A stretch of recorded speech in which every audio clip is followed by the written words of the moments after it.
বাক্সাৰ দীঘল ডঙাৰ পৰা নাৰায়ণপুৰলৈ যোৱা পথৰ দুৰৱস্থা।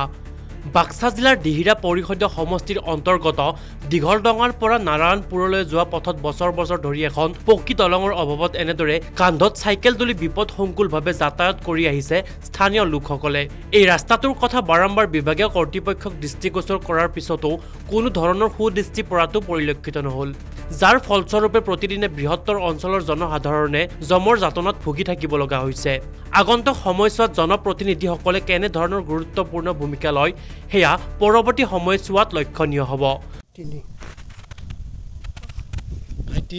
এই ৰাস্তাটোৰ কাৰণে আমি বহুত আবেদন কৰিলোঁ, এতিয়াও তাৰমানে এই ৰাস্তাটো হৈ নুঠিল।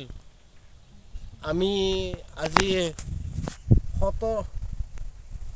17 বছৰে ভোট দিও মানে এই ৰাস্তাটোৰ মানে কোনো উন্নয়ন দেখা নাপালোঁ।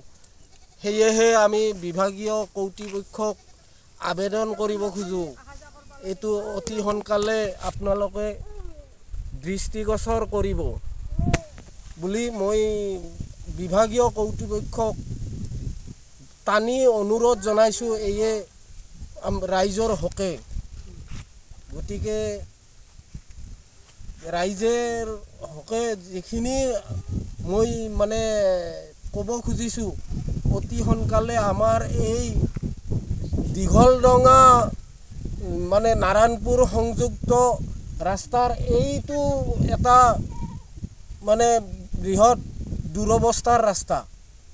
এইকাৰণে মই এই ৰাস্তাটোৰ হকে মানে বিভাগীয় কৰ্তৃপক্ষক টানি অনুৰোধ জনাইছোঁ, এইটো অতি সোনকালে তেওঁলোকে যাতে দৃষ্টিগোচৰ কৰে, এইখিনিয়ে মোৰ ক'ব লগা। বাক্সাৰ সোৱন খাটাৰ পৰা জ্যোতিষ কলিতা, নিউজ ডেস্ক ৰিপৰ্ট।